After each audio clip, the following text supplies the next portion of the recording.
Matagal nang mailap ang internet sa maraming lugar. May mga gurong handang magturo, mga batang puno ng pangarap. Ngunit kulang sa internet connection. Kaya sa utos ni Pangulong Ferdinand Marcos Jr., kumilos ang Department of Information and Communications Technology at ang Department of Education para magkaroon ng internet ang mga paaralan sa mga liblib na lugar. Noong nakaraang linggo, dinayo ng Pangulo ang Island School sa Binuangan Elementary School sa Ubando, Bulacan para tingnan ang estado ng koneksyon. Nakita ng Pangulo, maayos na ang internet. May laptop at tablets na ngayon na dati mahirap makarating sa mga isla at liblib na komunidad.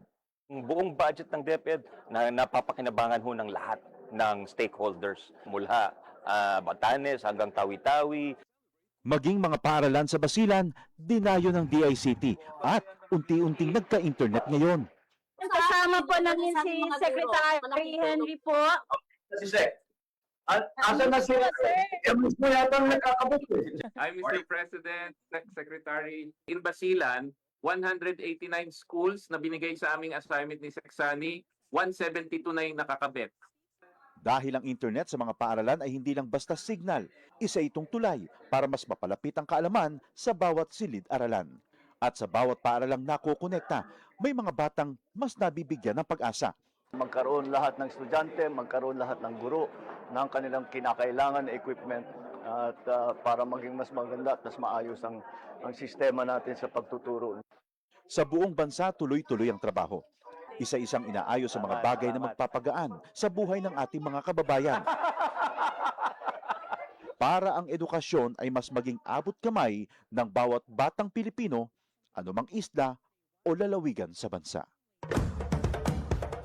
Ito ang Presidential Broadcast Service. Radyo Pilipinas. Radyo Publiko ng Bagong Pilipinas para sa Bagong Pilipino. Naghahatid ng mahahalagang balita at impormasyon na guugnay ng pamahalaan sa sambayanan. Tulay sa himpapawid ng serbisyo publiko. Radyo Pilipinas. Radyo Publiko. Ang boses ng Pangulo. Sa Iloilo, Radyo Pilipinas. 585 AM. Para sa Radyo Pilipinas, Philippine Standard Time, alas 8:02 sa aga. Nagapanguna nga balita sa syudad, sa mga banwa, sa probinsya sang Iloilo, kag kaingon nga mga probinsya. Mga pananawon sa likod sang mga balita. Inyong mabatian sa Radyo Pilipinas Iloilo News. Mga balita nga magasugata sa inyong nga aga. Ginbantayan, ginsunod, gintipon sang Radyo Pilipinas Iloilo News Team. Gikan sa hulot balitaan. Diretso sa inyong palamatian. Yarian! Radyo Pilipinas Iloilo News.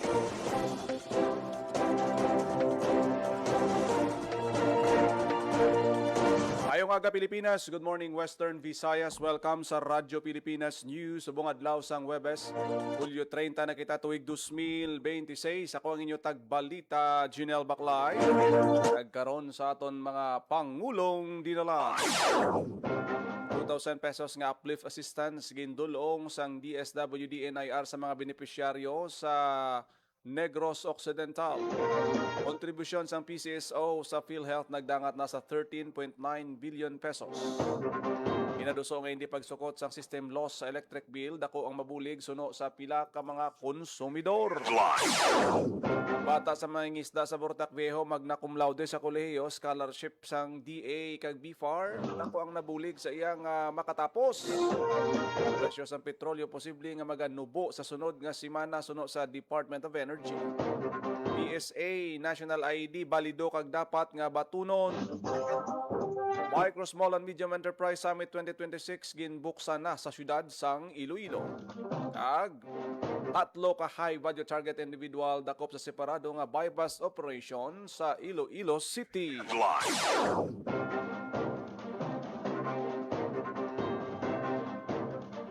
Oras sa Radyo Pilipinas, alas 8:05 sa aga kag karon sa detalye sang mga balita. Radyo Pilipinas News. 2,000 pesos nga uplift assistance gindulong sang DSWD sa pila ka mga benepisyaryo sa Negros Island Region. Radyo Pilipinas. Radyo Pilipinas. Sa detalye ang balita ni Marian Grace Erenieta. Wala nangin upang ang kaimtangan ni Crispulo Antoque Jr. benepisyaryo sang walang gutom program gikan sa Bago City, Negros Occidental akong makabaton sang 2,000 pesos nga uplift assistance gikan sa DSWD Negros Island Region. Personal nga nagpadulong sa balay ni Antoque sa barangay Kalumangan, Bago City ang DSWD NIR personnel agud maghatag sang 2,000 pesos nga uplift assistance. Bangod sa kondisyon ni Antoque nga hindi na makasarang sa pagbiyahe padulong sa payout venue, naghiyot ang personnel sang house-to-house delivery assistance agud mapasiguro nga mabaton niya ang assistance gikan sa gobyerno. Dako naman ang pagpasalamat sang asawa ni Antoque sa assistance nga pagagamito nila sa pagbakal sang bulong. Para sa Bagong Pilipinas, Marian Grace Aranyata, Radyo Pilipinas, Radyo Publiko. Radyo Pilipinas. Radyo Pilipinas News. System loss charge plano nga dulaon sang Department of Energy. Radyo Pilipinas. Radyo Sa Pilipinas. detalye sang balita. Magaagi pa sa malaba nga pagproseso kag maid-id nga pagtuon ng kakasang system loss sa bil sa kuryente bangod kinahanglang paamendahan ang Electric Power Industry Reform Act o kon EPIRA. Patag ni Department of Energy Secretary Sharon Garin nga ang pag-amend sang layi magaagi pa sa duwa ka kamara sang Kongreso kag sa pagpatuman sini pwede mangayo pa sang dugang nga tion ang mga electric cooperative kag distribution facilities. Sunod sa DOE, ginsiguro nila nga mapatuman ang amo nga pagbag-o antes ang madason nga State of the Nation address ni Presidente Ferdinand Marcos Jr. Ginklaro man sa ahensya na hindi ang bugkos nga value-added tax o VAT ang luyag ipakuha ni Presidente Ferdinand Marcos Jr. kundi ang VAT lang nga lakip sa system loss. Dugang pa sini, kung matuod ng mga kasang system loss, napateknikal man o kung hindi, dulaon ini. Para sa Bagong Pilipinas, ini si WVCU intern Michael Johnson de la Cruz, Radyo Pilipinas, Radyo Publiko. Radyo Pilipinas News. Inaduso nga hindi pagsukot sang system loss sa electric bill dako mabulig suno sa pila ka konsumidor. Radyo Pilipinas. Radyo Pilipinas. Sa Report. detalye sang balita.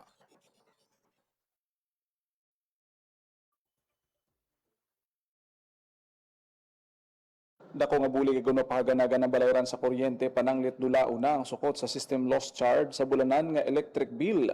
Para kay Rolly Gintibano sa Barangay Banuyaw, Lapas, madamo nga konsumidor ang malipay kung mapatuman ang pagdula sa system loss charge ang ginhambal ni Presidente Bongbong Marcos sa State of the Nation address. Bisan piso-piso lang suno sa iya nga kunting bon sa isa ka tuig, dako ang makinot sang isa ka pamilya sa gasto sa electric bill kag mahimo pa ini nga magamit sa iba nga galastuhan kasubong sang pagkaon sang isa ka pamilya. Matandaan nga nasambit ni Presidente Ferdinand R. Marcos Jr. siya sona ang pagdula sang system loss charge paagi sa pag-amyenda sang EPIRA law sa diin dapat sunod sa presidente nga hindi pag-ipasa sa konsumidor ang mga ginakawat nga supply sang kuryente. Para sa Bagong Pilipinas, Janelle Baclay, Radyo Pilipinas, Radyo Publiko. Radyo Pilipinas. Radyo Pilipinas News. Bata sang mangingisda sa Banwasang Barotac Viejo, magna cum laude sa Kolehiyo Scholarship sa DA kag BFAR, nakabuligid agud maka-graduate siya. Radyo Pilipinas. Radyo Pilipinas. Sa detalye sang balita ni JP. Tumba ng kalipay ni Ara Alagdon bata sa isa ka mangisda sa Barotac Viejo nga matapos ang tinuig nga pag-antos sa kapigadhon, graduate na siya sa kolehiyo kag magna cum laude pa sa BS Fisheries nga kurso. Sinukay Alagdon ang iya kadalagan sa eskwela, isa ka pamatuod nga may padya ang kada dedikasyon sa piyak sang kabudlayan para lang makatuon. Sa interview sang Radyo Pilipinas Iloilo, ginbalikan ni Alagdon ang pila sa iya mga ginagyan para lang makaangkon sang ginahandom nga diploma. Suno sa iya, elementarya pa lang. 3 na ka kilometro nga dalan ang kinahanglan nila lakton nga mag-ulutod antes makalabot sa ila bulutuan. Saksi man ang dako nga suludlan sang mayonnaise nga nagaserbe nila nga nagaisahanon nga balunan kung paano nila tungaon nga mag-ulutod ang kanon kag sudan nga ginhimakasan sang ila ginikanan. Ang ila pag-agwanta wala naguntat sa elementarya. Sa ila pag-eskwela sa high school, halos kada adlaw kasubong nga kapigaduhon ang sa ila nagsugalaw. Sa piyak sang sini nga mga pagtilaw, wala nagsulod sa pinsar ni Alagdon nga maguntat sa iya pagtuon. Kaupod ang iya amay, nagpasimpalad siya nga mag-apply sa scholarship nga ginatanyag sa Bureau of Fisheries and Aquatic Resources ukon BFAR para sa mga kaangay niya nga mga bata sang mangingisda. Wala siya napaslawan sa iya nangin plano. Sang 2022, isa si Alagdon sa ginhingadlan nga bag-o nga scholar sang gobyerno. Ang iya nabaton nga benepisyo halin sa BFAR nangin katuwang niya tubtob sa iya paggraduar. Lakip sa mga suporta nga iya naangkon ang 5,000 pesos nga bulanan nga stipend, 2,000 pesos nga semestral book allowance, 1,500 pesos nga one-time uniform allowance, 3,000 pesos nga one-time relocation allowance, 1,500 nga graduation support, 3,000 pesos nga on-the-job training support, kag 7,000 pesos nga thesis support. Nagbunga ang iya mga sakripisyo para lang makaeskwela. Sining karon lang, si Alagdon ang nagmarcha sa entablado, suksok ang itom nga toga kag nag-angkon sang college diploma. Bilang magna cum laude sang ISUFIS main campus, nag-angkon man siya sang plaque kag cash incentive balor 30,000 pesos. Sa tanan nga kaayuhan nga iya nabaton, tuman ang pagpasalamat sini sa Ginoo, sa gobyerno, kag sa tanan nga tawo nga nagbulig sa iya, agud magmadinalagon. Ginainganyo naman ang iban pa nga pamatanon nga hindi madulaan sang paglaom, kag hindi magduha-duha sa pag-apply sa BFAR Scholarship Program. Ang kadalagan ni Alagdon ang iya ginahalad sa iya pamilya, ilabi na sa iya mga ginikanan nga sa pihak sang kapigaduhon, padayon nga nagahimakas para sa ila tanan. Para sa Bagong Pilipinas, JP Herbas, Radyo Pilipinas, Radyo Publiko. Radyo Pilipinas. Radyo Pilipinas News.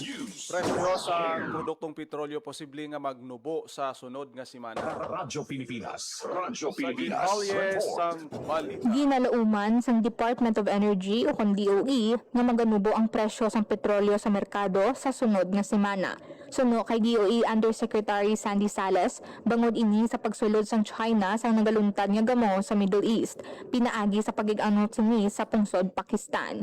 Ginaaligar na handa ang China sa pagpasulod sang isa ka third-party negotiation na posible makatapos sa gamo sa Middle East. Isa pa kaginatudlo nga kabangdanan ang temporaryo nga pag-untat sang US kag Iran sa pagpalupok sa mga missile.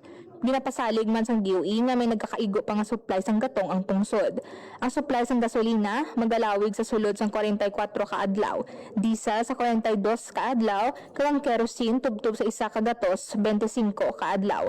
Para sa Bagong Pilipinas, ini si WVSU intern Releny Cordero, Radyo Pilipinas, Radyo Publiko. Radyo Pilipinas News.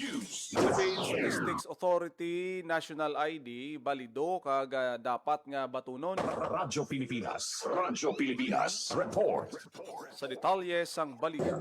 Ginpathag sang Philippine Statistics Authority o kon PSA Regional Statistical Services Office 6 nga aprobado ug lehitimo ang tatlo ka format sa Philippine Identification System o kon National ID sa tanan na transaksyon sa gobyerno man o sa pribado nga sektor. Sa ginhiwat nga Stakeholders Forum on National ID, Civil Registration and Other PSA Services ang Hulyo 28 tuig 2026 sa Zuri Hotel, Mandurriao, Iloilo City. Ginsiling ni RSSO6 Registration Officer 3 Jared Cerces Baril na dara na diri ang physical na national ID card o kung polycarbonate card o kung PC card format. Ang opisyal na e-field ID o paper format na may QR code para sa verifikasyon ug ang digital national ID nga makuha sa pumuluyo pinaagi sa eGov.ph application. Ang mga nakabaton sa paper format hindi dapat maghangop nga isa ini ka temporaryo nga ID bangod pareho gid ang functionality kag validity sini sa physical nga plastic card. Suno kay Baril, on hold status pa ang pagprint sang PC card samtang gina-finalize pa sa ahensya ang ila printing partner. Apang nagapadayon ang ila pagprint sa mga paper format kag paghatag sang access sa digital version. Ginasiguro man sa ahensya nga ang tanan nga rehistrado nga individual makabaton sang ila opisyal nga PC card sa tiyo nga magabalik ang pagprint. Para sa pumuluyo nga may concern sa kon inquiry bahin sang ila national ID, nagapanumdum ang PSA nga mahimo lang magkadto sa pinakamalapit na fixed registration centers. Para sa Bagong Pilipinas, ini si WVSU intern Releny Cordero, Radyo Pilipinas, Radyo Publiko. Radyo Pilipinas. Radyo Pilipinas News. Microsmall and Medium Enterprise Summit 2026 ginbuksan na sa syudad sang Iloilo. Radyo Pilipinas. Radyo Pilipinas Detalye sang balita. Formal na nga nagbukas ang pinakauna nga Iloilo City MSME Summit 2026 nga ginahiwat sa Kerr and Building Company. Yara sa 170 ka local entrepreneur ang nagtambong sa din tinutuyo sa Iloilo City Government nga mahanas nga mabuligan pa ang mga micro, small and medium enterprise nga mapasanyog ang ila pagnegosyo pagi sa paghanas ng igatanyag sa mga government agencies kag industry partners. Tema sa 3 ka adlaw nga summit ang mga bridging MSMEs to knowledge, finance and markets.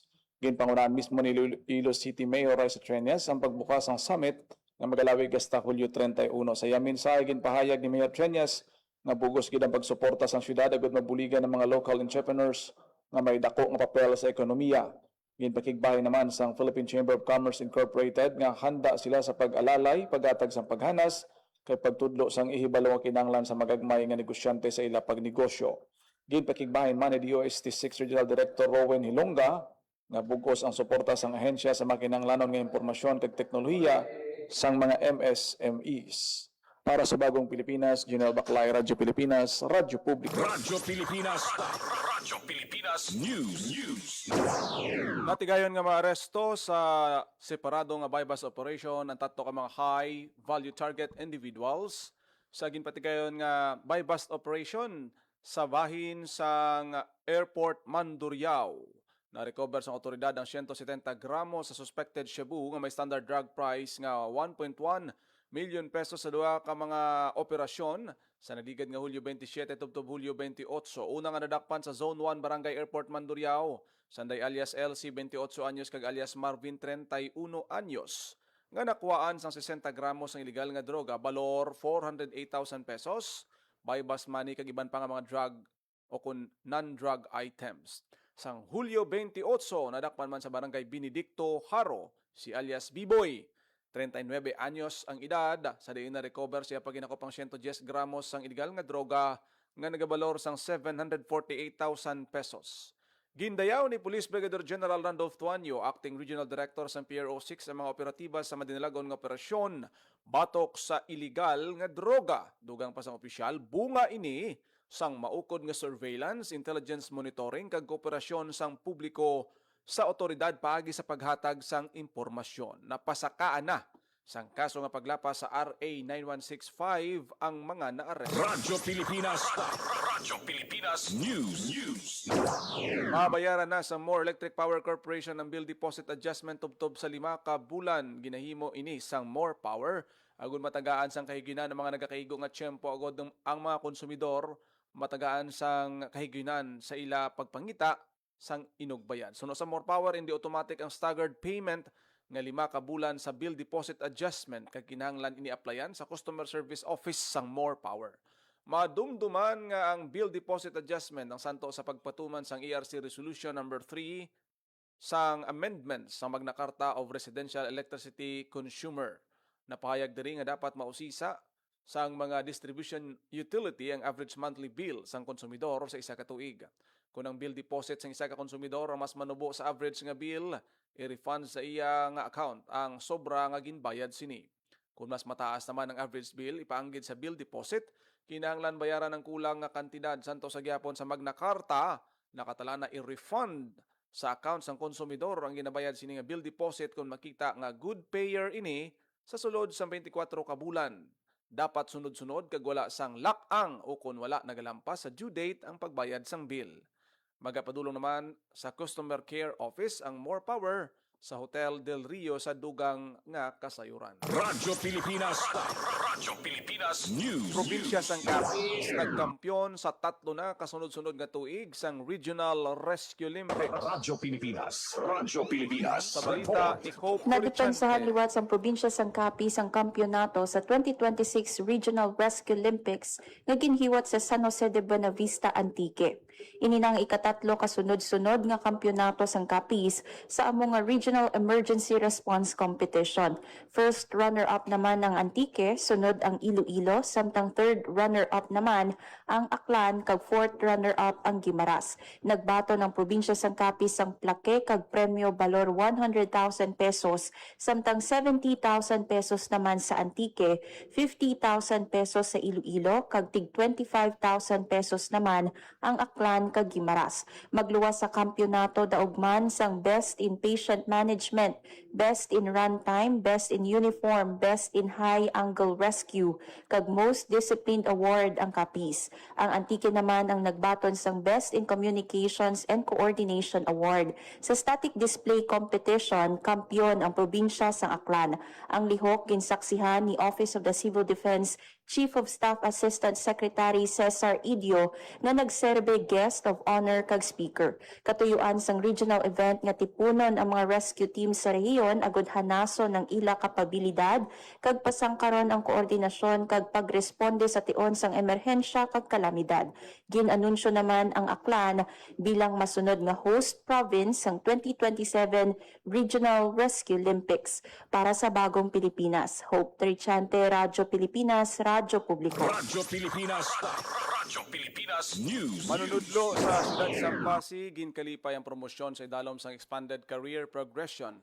Plano nga pag-abroad, wala na sinigin padayon pa. Radyo Pilipinas. Radyo Pilipinas. Report. Sa balita ni Marian Grace Erenieta. Dako ang kalipay ni Ma'am Jazel Solinar, isa ka manunudlo sang Salangan Elementary School sa Schools Division Office of Pasig City, bangod isa siya sa mga na-promote sa idalom sa Expanded Career Progression o ECP sang administrasyon ni Presidente Ferdinand R. Marcos Jr. Sunod sa iya, dako ang nabulig sang iya promosyon labi na sa pagtaas sang iya sweldo kag sa pagpauswag sang iya propesyon bilang manunudlo. Na-promote si Solinar sa Teacher 6 halin sa Teacher 3. Dugang pa niya nga una may panugid siya nga magpa-abroad agud mangita sang mas maayo nga oportunidad. Apang bangod sang iya promosyon bilang Teacher 6, nagdesisyon siya nga hindi na magpadayon sa pag-abroad. Sa baylo, magapabilin siya sa Pilipinas agud magpadayon sa pagtudlo kag mag-alagad sa mga estudyante samtang ginapauswag pagid ang iya nga propesyon. Siyempre, masaya po ako dahil nakabilang po ako sa ECP. Nakitulong po ito sa akin, lalo na sa aking pamilya. Dahil sa ECP, nadagdagan po yung sahod ko. Siyempre, walang problema sa financial. At nakakatulong din po ito sa akin to grow professionally. Natulungan ko po yung mga estudyante ko na mabigyan ng kalidad ng edukasyon.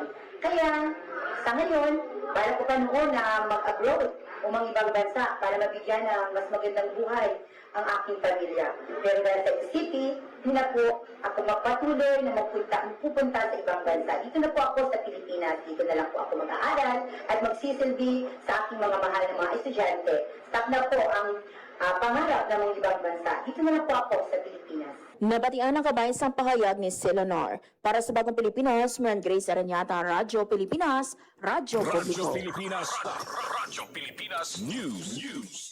Iloilo Governor Arthur Defensor Jr. ginapangayo ang suporta sa Tiesa para sa tukuron nga government center sa Banwa sang Santa Barbara. Radyo Pilipinas. Radyo Pilipinas. Sa balita ni Hope Torichante. Ginpangayo ni Governor Arthur Defensor Jr. ang suporta sang Tourism Infrastructure and Enterprise Zone Authority kon Tiesa sa tukuron nga pasilidad sa Smart Green Government Center sa Banwa sang Santa Barbara.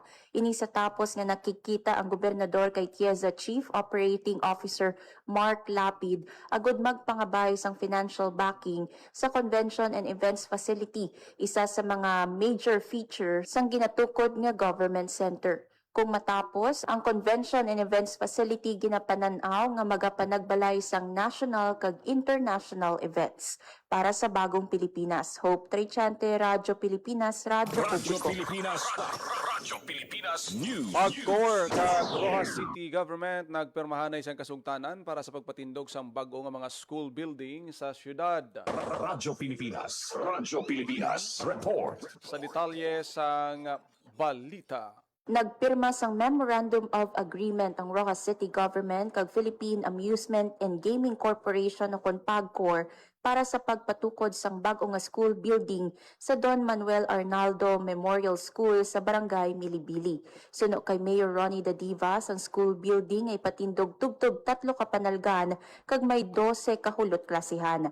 Nagpasalamat ang alkalde sa PAGCOR sa pagpili sa Rojas City bilang benepisyaryo sang school building project. Ara sa ceremonial sign sanday Mr. Aaron De Cangchon kag Engineer Cheno Carlo Tabo sang PAGCOR, Assistant Assistant Schools Division Superintendent Samuel Malayo, CID Chief Marvic Martires, Councilor Paul Baticados, kagiban pa nga kabahin sang implementasyon sang proyekto para sa bagong Pilipinas. Hope Trichante, Radyo Pilipinas, Radyo Publiko. Radyo Pilipinas News. Seguridad sa mga public schools sa Bacolod City ginpabaskog pa gindonar nga 200 ka metal detectors na turnover na sang Department of Education sa lokal nga panguluhan. Radyo Pilipinas. Radyo Pilipinas. Sa balita ni JP Gin-turn over ni Mayor Greg Asataya ang 200 ka handheld metal detectors sa Department of Education o kung DepEd Schools Division's Office of Bacolod City.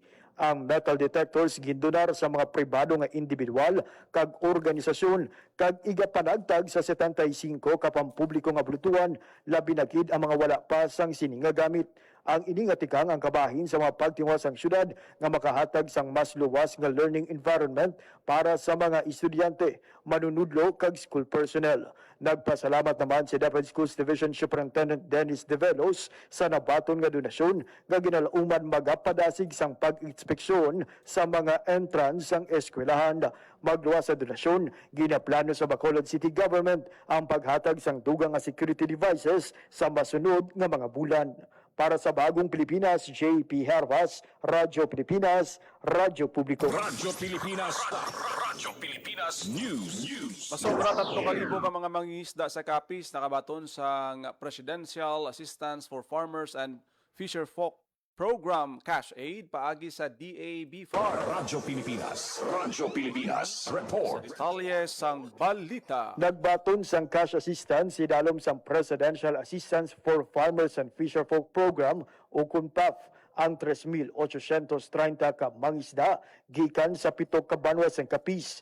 Ang PAF, isa ka programa sa gobyerno nga nagahatag sang unconditional cash assistance para sa magagmay nga mangunguma kag mangisda sa Pilipinas agud mapaganhagan ng epekto sa pagtaas presyo sang petrolyo, abuno kag iban pa nga farm inputs. Sa masobra 3,800 ka benepisyaryo sa Capiz, 952 ka mangisda ang naghalin sa Panay, 822 sa Pilar, 729 sa Pontevedra, 429 sa Rojas City, 389 sa President Rojas, 285 sa Ibisan, kag 234 sa Sapian. Suno sa BFAR Region 6 ang kada mangingisda ang ginhatagan sang ayuda nga balor 2,325 pesos. Ang programa ni Presidente Ferdinand R. Marcos Jr. nagapakita sang padayon nga pagtingwa sang gobyerno nga mapabaskog ang palangabian sa mga mangingisda sa pihak sang krisis sang pangkalibutanon nga ekonomiya. Para sa Bagong Pilipinas, JP Hervas, Radyo Pilipinas, Radyo Publiko. Radyo Pilipinas. Radyo Pilipinas News. Mga manunudlo sa Western Visayas, magabaton sang Voice Lapel. Radyo Pilipinas. Radyo Pilipinas. Report. Detalye sang balita ni Marian Grace Erenieta. Nakabatan sang Voice Lapel ang mga manunudlo gikan sa Western Visayas. Una nga ginanunsyo ni Department of Education Secretary Sani Angara nga pinaagi sa suporta sang Office of the President Social Fund 879,533 ka manunudlo sa bugos nga Pilipinas ang makabatan sang Voice Lapel para mas madali kag kumbinyante ang pagtudlo. Gimpahayag ni Hernani Escolar Jr. tagpamaba sang DepEd Region 6 nga nakaabot na sa rehiyon ang mga Voice Lapel. Lakip sa makabaton sa rehiyon ang 5,941 ka manunudlo gikan sa Schools Division Office of Aklan, 6,591 sa SDO Antique, 7,033 sa SDO Capiz, 1,795 sa SDO Guimaras, 19,617 sa SDO Iloilo, 2,980 sa SDO Iloilo City, 936 sa SDO Pasig City kag 1,277 sa SDO Rojas City. Madumduman nga sa ikalima nga State of the Nation address sa konsona ni Presidente Ferdinand R. Marcos Jr., gimpahayag niya nga agud mapasiguro ang epektibo nga pagtudlo, naghatag ang gobyerno sa mga smart TVs, laptops, tablets, free mobile data kag lapel microphones. Gimpahayag na eskolar nga yara na sa tagsa ka SDO ang Voice Lapel kag iga-schedule pa ang pagpanagtag sa mga manunudlo. Siyempre, masaya po ako dahil napabilang po ako sa ECP. Laking tulong po ito sa akin, lalo na sa aking pamilya. Dahil sa ECP, nadagdagan po yung sahod ko. Siyempre, walang problema sa financial. At nakakatulong din po ito sa akin to grow professionally. natulungan ko po yung mga estudyante ko na mabigyan ng kalidad ng edukasyon. Kaya, sa ngayon, bala ko pa noon na mag-abroad o mga-ibang bansa para mabigyan ng mas magandang buhay ang aking pamilya. Pero dahil sa ECP, hindi na po ako magpatuloy na pupunta sa ibang bansa. Dito na po ako sa Pilipinas. Dito na lang po ako mag-aaral at magsisilbi sa aking mga mahal na mga estudyante. Stop na po ang pangarap ng mga ibang bansa. Dito na lang po ako sa Pilipinas. Nabatian ang kabayang sampahayag ni Silonar. Para sa Bagong Pilipinas, Maran Grace Aranyata, Radyo Pilipinas, Radyo Publiko. Radyo Pilipinas News. Oras sa Radyo Pilipinas, Philippine Standard Time, alas 8:31 na sa Radyo Pilipinas. Radyo Pilipinas. Kag inyo nabatian ang detalye sa managapangunang balita sa pagpangalagad sang Radyo Pilipinas News. Subong adlaw sa Huwebes, Hulyo 30 na kita. Tuig 2026 sa dugang pangabang balita kag impormasyon. I-share, i-follow kag i-like lang aton nga Facebook page Radyo Pilipinas Iloilo. Good morning sa aton sini mga FB Live viewers, Sir Jason Bagorio. Pag-greet lang sa mga bakers ng JD sa Main La Paz. Sa aton sini nga iban pa nga mga FB Live viewers, Sir Magdaleno Pardo kag kay Ma'am Lu Ayudar. Kita karon sa programa Iloilo Morning. Kadaga ako naging lamang inyo alagad ang inyo tagbalita. Sinel Baklay, mayong aga Pilipinas. God bless Iloilo. Radyo Pilipinas. Radyo Publiko. Radyo Pilipinas. Magandang araw, si Dingdong Dantes po ito. Dahil taon-taon tayong binibisita ng bagyo, kailangan handa tayong harapin ito. Naalala ko si Mami, meron siyang isang envelope kung saan nakatago ang mga importanteng dokumento para madaling kunin at dalhin kapag may bagyo. Ang misis ko naman, may nakahanda palaging emergency go bag na may lamang damit, gamot, pagkain, tubig at pera na kasya hanggang 3 araw sakaling kailanganin namin pumunta sa evacuation center. At syempre, ang toka ko, bago pa dumating ang bagyo, sinisilip ko na kung may mga butas ba yung bubong o ang ibang parte ng bahay na kailangang i-repair.